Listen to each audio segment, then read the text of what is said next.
All right, fellas. So first of all, this is definitely not the video that I wanted to kick off 2020, but I definitely think it is super important that I do as much as I can to make people aware about what the FAA is proposing, because it is going to effectively kill the hobby if this goes through.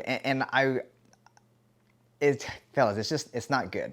Let me first start this off by just addressing something that I'm personally afraid of, and that is people kind of reading just the summary or the overview and seeing some keywords that they might feel like that they fall into or is making things safe. Because I'm reading a lot of people saying, yeah, I'm not really worried about it because it says in there that there's an exemption for amateur built aircraft.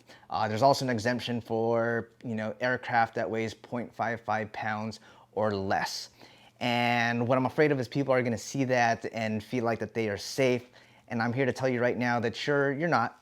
Um, I don't know why it's like this. Well, I mean, I have my ideas on why I think it's like this. But if you just look at it on the surface, it might look like it ain't all that terrible. But when you actually go through and read the back pages of this proposal and you look through some of the sub points and sub content, it's kind of written in plain English that all of these exemptions have some caveats to it that pretty much makes it useless, in my opinion. So let me first start off by calling out who this affects, because the FAA uses the word drone a lot, and I think that that is going to confuse a lot of people into thinking that it doesn't affect them because maybe they don't fly a drone. But guess what? The FAA defines a UAS, okay, and that stands for Unmanned Aerial System, as basically anything that flies, is unmanned, and can be remotely controlled. So by that definition, this very much affects anybody who flies RC planes. Maybe you're into fixed wings. Maybe you've got an EDF jet, or you've got that scaled model of P-51 Mustang single prop plane. Shoot, if you fly a single rotor helicopter, those 3D helis, you are affected by this. This includes you. So it's not just the drone industry. It is not just people who are flying commercially. It is even the recreational folks, and essentially decades and decades of this flying RC hobby that is going to be impacted by this. All right, so I'm not going to get into every single rule and requirement because I think there's enough content and information out there that goes over that. But instead, what I'm going to do is explain to you just in as much layman terms as possible what the FAA is trying to achieve, and then I'm going to paint some scenarios for you about what the future would look like if these rules were to pass. So first of all, let's talk about what the FAA wants to do, and that is, oh, and by the way, I'm going to refer to, I'm going to use UAS as the term moving forward because that's what the FAA uses. And just know, remember, UAS, that's anything that flies that can be remotely controlled, all right? So the FAA wants all UAS produced and designed and made available for consumers to purchase and buy to have a remote transmission system that can send out identifying data elements. So basically what that means is it needs to be able to send out information such as location, speed, where, who the owner is, and it needs to be able to send this information out to what they're calling a remote ID USS. I don't even know what the USS stands for anymore at this point, but what you just need to know is that we'll call them service providers. So think of it as like, I'm Verizon, I'm a service provider for people who have cellular phones. Well, what the FAA is proposing is that in the future it'll be, hi, I'm Alpha Service Provider and I provide service for UAS or drones. And the way that the FAA is going to regulate and really control all of this is that all UAS can only be produced by FAA approved manufacturers.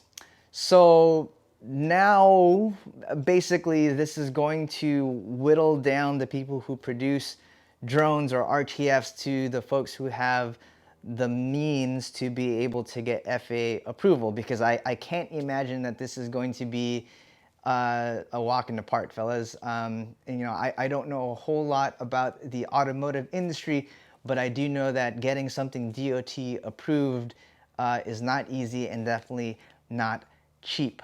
So guess what? That extra cost, that's going to get passed on to you. So the cost of operating, or let's not even call operating, I haven't even got to that point yet, but the cost of buying a drone is going to increase by some kind of amount because this technology is going to have to be implemented into every drone produced. On top of that, the way these drones are going to be produced is that they will not be able to operate unless it has this connection to one of these service providers. So in the future, I can see a scenario where I'm Joe Blow and I've got a gig flying for this commercial shoot out in the middle of the desert.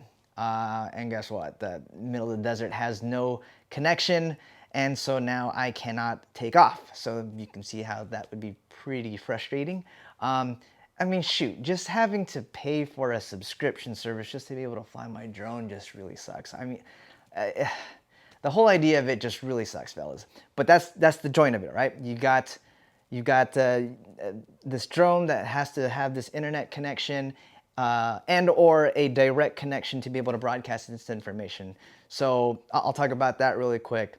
So there are two levels of remote ID that the FAA is proposing. One is standard, which just means that the UAS itself can transmit that data to these service providers, or what's called a limited remote ID, which means that it uses the internet, aka, you know, you buy something, a drone that normally connects to your phone, so it's going to use your phone's cellular network or Wi-Fi network to transmit that data. And it's also worth noting that if you do get the limited remote ID system, you're limited to 400 feet from where you're operating from, and that's not really a whole lot of space to do anything fun, but I guess that's subjective. So that is the general gist of it. So let's paint a scenario.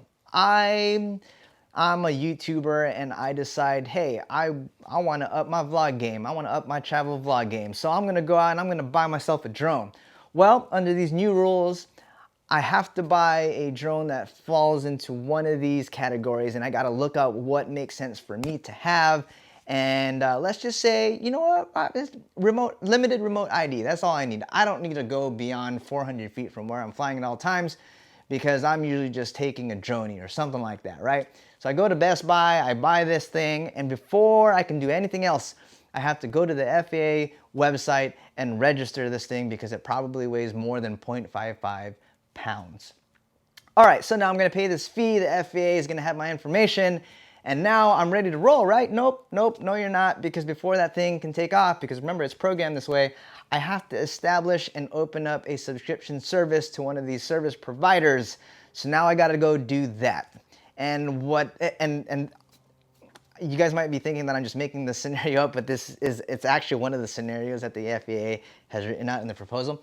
But so now I gotta go out and do some research and find out which of these service providers fits my needs, because guess what, just like cellular network service providers, not every provider is going to be available in all of the spaces that you've got. So geez, that's already going to be a problem. In fact, one of the scenarios that they also point out is like, okay, cool, so you got the service provider, but maybe their servers are down. Guess what, you can't go up. Oh, but you can have this roaming feature where you can connect to Bravo service provider and pay some roaming fees. Guys, this just doesn't, just sounds all kinds of wrong, doesn't it? All right, so I know what some of you guys might be thinking. All right, well, what about that amateur built exemption? All right, so what does amateur built exemption mean? Amateur built means that it was not produced, obviously, by one of these FAA approved manufacturers, and as such would not have a remote ID means of compliance. That's what they're calling it. Basically, the system that's going to allow it to transmit the data that is necessary for the FAA. Well, you guys get to fly in FAA approved flying areas, AKA open fields. All right, so you might be wondering, well, that doesn't sound too bad. If you're thinking that, you're definitely not an FPV pilot. But let's just start off there. If you fly drones, chances are you're carrying a camera on there, and you either want to do some FPV freestyle or racing. That's the thing that I do. And flying in an open field is pretty boring. Let's just put it that way. All right, so that takes care of that. Let's say you've got a drone because you want to take aerial cinematography. You want to take some cool aerial pics. Well, what kind of pictures are you going to take in a boring open field? Nothing. Boring pics. That's what you're going to be taking.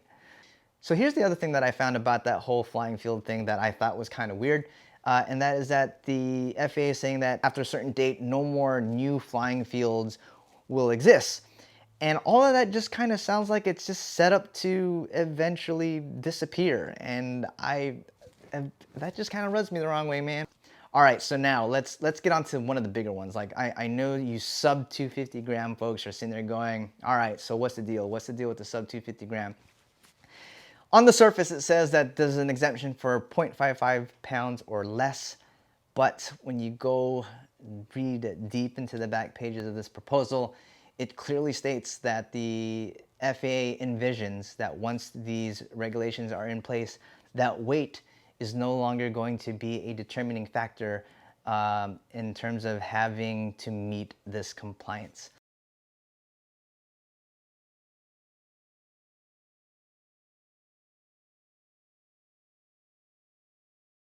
So is this all doom and gloom? Oh, God, I can't help but feel like it is all doom and gloom. But fellas, you guys got to do something. We got to do something. And I know that there's some people out there that feels like, the FAA is going to have their way no matter what.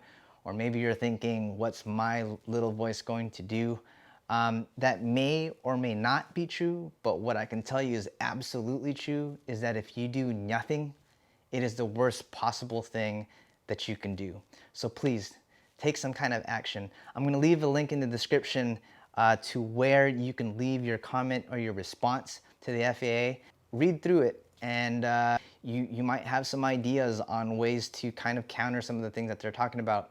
But at the very least of it, just try to relate to them on a human level. Just let them know how this affects you. And if I'm being honest, I don't even really know what the best response is, because if you know, there's also the angle of like, you know, can we look at anything that, you know, might be unconstitutional about this entire thing? Are they encroaching on any of our existing laws? Because the way they've gotten written is that I'm not even allowed to fly my home-built UAS and hover it in my backyard. And that's something that I've been doing for years. Like obviously I build drones a lot here, and I like to just walk across the street or even just in my front yard and take it for a hover. And according to these rules, I'm not even going to be allowed to do that. So I can't help but feel like that there's something sticky there. There's something not right there, because I feel like the airspace directly above my private property, at least to a certain point, you know, should be my say. You know, so I don't know. Maybe that's an answer. Maybe the answer is, you know, the airspace from 0 to 400 feet above my private property, I have say on what happens there. I don't know if that's legal. I don't know if that's feasible. But the FAA already proposes certain rules about drones and how high they can fly. Currently, that is 400 feet, to make things very simple here. So why do they own the airspace that's like right here within eyesight? I don't know. I don't get it. All right, folks, that's going to end this video. I might have a couple of more videos on this topic as more things develop. Oh, shoot. All right, key things to know. Key things to know. So it's not too late, but you definitely got to take action, because the FAA is going to make a ruling on this on March 2nd of 2020. So you have until March 2nd to submit all of your comments and your replies and how you feel about this entire thing. All right, folks, my name's Tommy. I'm gonna leave some links below on where you can read the FAA proposal, as well as a link to where you can leave your comments and do some research. There's a lot of people out there that are making content around this and providing their views and perspectives on things, and it's definitely worth checking out. So good luck to all of us.